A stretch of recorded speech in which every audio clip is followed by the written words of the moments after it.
이거 되게 중요한 꿀팁인데, 돈 받고 풀어야 되는 꿀팁인데,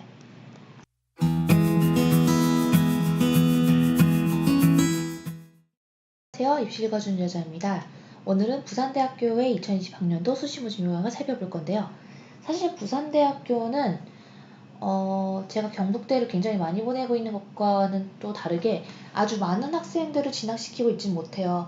왜냐하면 제가 이제 의대, 치대, 수의대 이쪽을 전문적으로 하다 보니 그쪽 학생들을 좀 많이 보내게 되는데, 경북대는 많이 가지는데 부산대 같은 경우에는 지역인재 위주로만 학생들을 많이 선발을 하다 보니까 아무래도 경북대랑은 조금 그 인서울의 학생들이 그 학교에 의대를 가는 경우가 좀 많이 없지 않나, 이렇게 판단이 됩니다. 게다가 이제 부산대학교가 좀 어려운 이유는, 부산대학교 모집영역 보신 분들은 아시겠지만 정말 길고 정말 복잡하고 전형별로 다 달라요.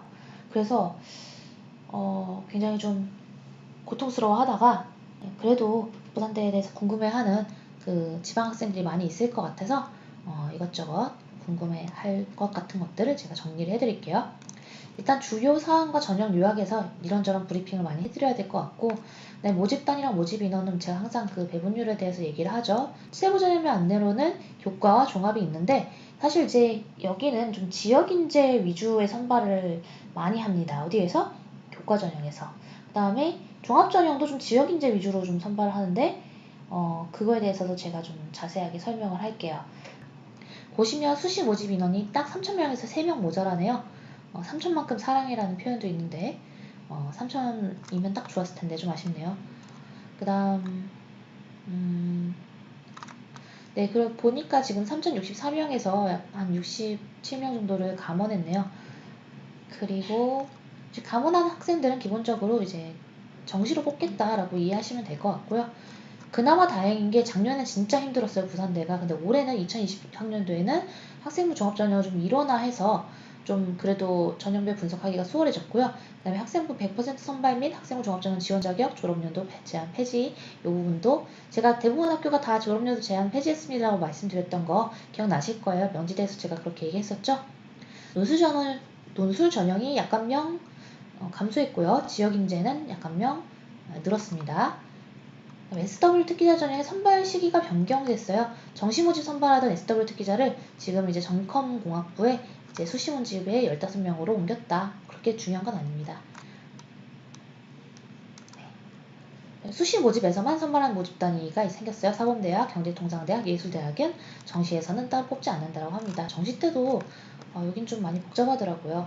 그래서 부산대도 제가 이제 학생들 보내보니까 자소서의 반영 비중이 상당히 높았던 학교이기 때문에 감안하셔서 쓰시기 바랍니다. 그 다음 이제 교과 전형인데요. 교과 전형의 경우 지금 1160명이랑 굉장히 많은 인원수를 선발하잖아요. 지역인재 115명이랑 이제 좀 차이가 있는데, 교과 100%이고 수능 최저가 적용되고, 지역인재는 이제 어떤 점이 다른지 뒤에서 살펴볼 겁니다. 지금 우리가 보고 있는 건 2018학년도 부산대학교 수시모집 경쟁률이고요. 이렇게 클릭을 딱 하면 2019학년도가 바뀌죠. 근데 보시면 아시겠지만 지금 경쟁률이 2019학년도에 13.21, 다시 돌아가서 2018학년도에 13.19로 이렇게까지 2년 동안 경쟁률이 꾸준한 학교가 참 없어요. 그래서 부산대학교의 이전 2017년, 2016년까지 다 찾아봤는데 다 경쟁률이 11대1에서 14대1 그 사이에 있었어요.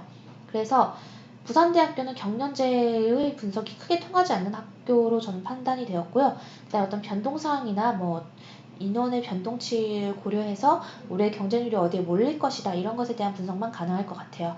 2019학년도 기준으로 설명을 하도록 하겠습니다. 자, 전형별로 우리가 알아야 될 전형이 지금 교과 전형, 그 다음에 논술 전형, 인원수도 좀 줄었던 걸로 전 기억을 하고 있어요. 우리가 올해 논술 전형이 700명이 아니에요. 올해 논술 전형이 지금 확인해보면 679명으로 지금 작년도 727명에 비해서 상당히 줄었죠. 그래서 이 경쟁률보다 더 높아질 거라고 기본적인 예측을 하고 접근하셔야 한다는 거예요. 그래서 학종 1, 학종 2가 이렇게 선발했었는데 올해 다 합쳐서 그냥 학종 일반 학종과 지역 학종 이렇게 나누는데, 지역 학종은 그냥 40명밖에 안 뽑고 그게 그냥 부산대 의대다, 이렇게 기억을 하셔야 됩니다.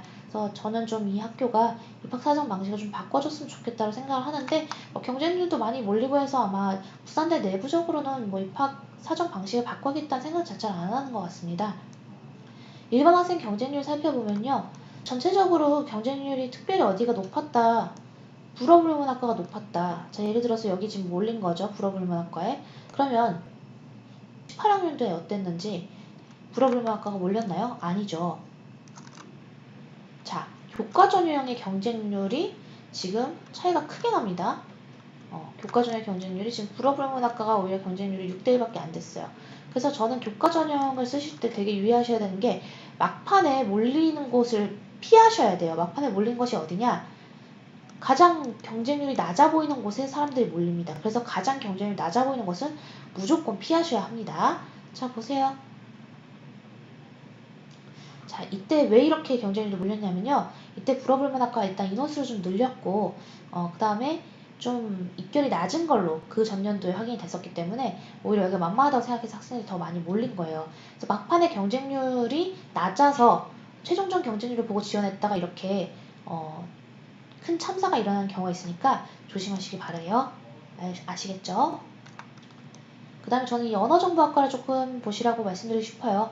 언어정보학과 의외로 많은 학생들이 놓치고 있는 학과 중에 하나인데요. 굉장히 성장성 있는 학과라고 생각을 해서 추천을 많이 해주고 있습니다. 사회과학대학에 있는 행정학과나 정치외교학과의 경우에는 오히려 그렇게 경쟁률이 높지 않았었어요. 그런데 높은 학과를 보면은 이제 전년도에 좀 뚫렸던 학과나 전년도에 입결이 낮았던 학과들이 몰리는 경향을 보였습니다. 그래서 여전히 전체의 경쟁률은 비슷하다 하더라도 내부적으로 그 학과별로는 경연제를 따라가시는 게 맞아요. 우리 지금 2019년까지 보고 있고요. 그리고 제가 이 부산대를 부담스러워하는 게 너무 학과가 많아요. 그리고 이제 이건 작년도에는 교과전형 지역 학생으로 15명 선발했는데 경쟁률을 1위했다. 그 다음에 치의학전문대학원이 학사사 통합과정이니까 경쟁률은 일반적인 치대보다 좀 떨어집니다. 노수전형 경쟁률 한번 볼까요? 노수전형의 경쟁률은 일단 기본적으로 한 25 정도로 생각을 하셔야 되고 30 넘은 학과들을 보시면 행정학과 30 넘겼어요. 그럼 이제 다음 연도에는 30 안 넘길 겁니다. 그럼 이거 작년 거 지금 우리가 논술전형 보고 있는데 작년에 행정학과 몇이었는지 한번 볼까요? 그러니까 2018년 기준으로 우리 2019년 보고 있는데 행정학과가 42대 5. 그러니까 이거 너무 높네요. 근데 부산대 행정학과는 좀 원래 높다라고 나와져 있긴 한데 저는 제 예측으로는 더 낮을 줄 알았는데 이 정도 높았으면 올해도 또 높을 거라고 생각을 하셔야 됩니다. 그리고 지금 보면 논술전형의 경쟁률 자체가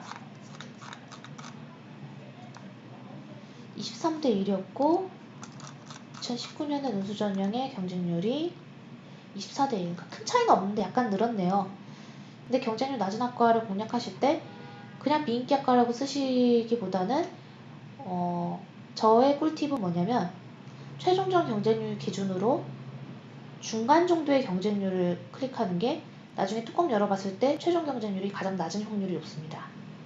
이거 되게 중요한 꿀팁인데 돈 받고 풀어야 되는 꿀팁인데 그래도 이제 영상을 보러 와주시는 분들이니까 제가 중요 꿀팁을 풀었어요.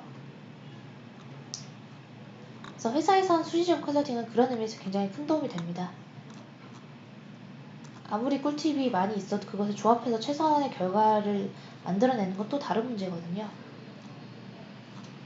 용어촌을 한번 볼 거예요.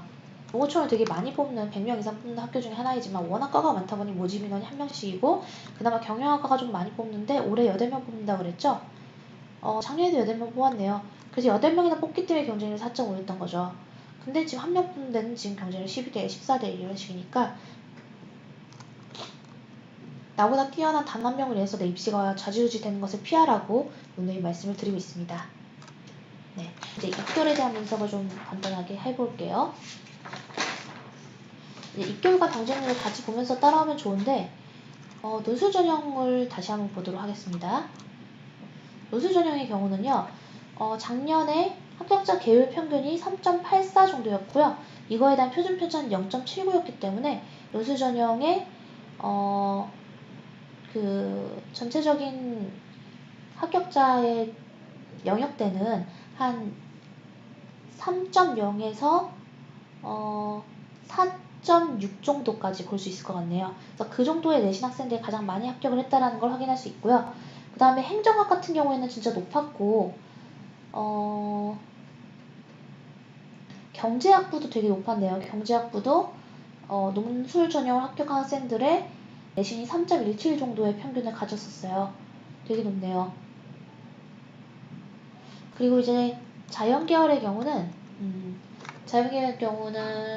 계열 평균이 한 3.76 정도에 표준 편차 0.89니까 역시 인문계열과 비슷한데 그래도 좀 최초 합격한 학생들은 한 2점대 후반 정도의 내신이고 이제 문 닫고 들어간 학생들은 한 4점대 후반의 내신을 갖고 있다는 걸 확인할 수 있습니다. 그래서 이 정도의 내신이라면은 쓰시는데 크게 무리가 없을 것 같고요. 작년 합격자들 보면은 지금 전체적으로 문과보다는 이과 학생들 중에서 낮은 내신인데 합격한 학생들이 더 많았어요. 이건 노술 전형 기준으로 말씀드린 겁니다. 자, 그럼 교과 전형으로 한번 가볼까요? 네, 교과 전형의 경우 합격자들의 내신은 평균이 2.22에 표준 편차가 0.45 정도로 최저를 맞춰야 된다는 점을 고려했을 때 최초 합의 내신이 1.5에서 1.6 사이였고 이제 최종 합, 그러니까 문 닫고 들어간 학생들 내신은 2.8 정도였습니다. 그래서 3등급대라면은 교과 전형을 못 씁니다. 못 쓰고 근데 이제 학과별로 보면은 이제 한문학이나 고고학, 철학 같은 경우에는 낮은 내신 학생들도 지금 합격이 된 걸로 보이거든요. 그래서 요거는 좀 보실 때 저라면 사실 부산대 일반 학생 전형을 좀 피할 겁니다. 왜냐면 예측치를 항상 잘 벗어나요. 예측치를 항상 잘 벗어나서 좀 걱정이 되고요. 자연계열 같은 경우에는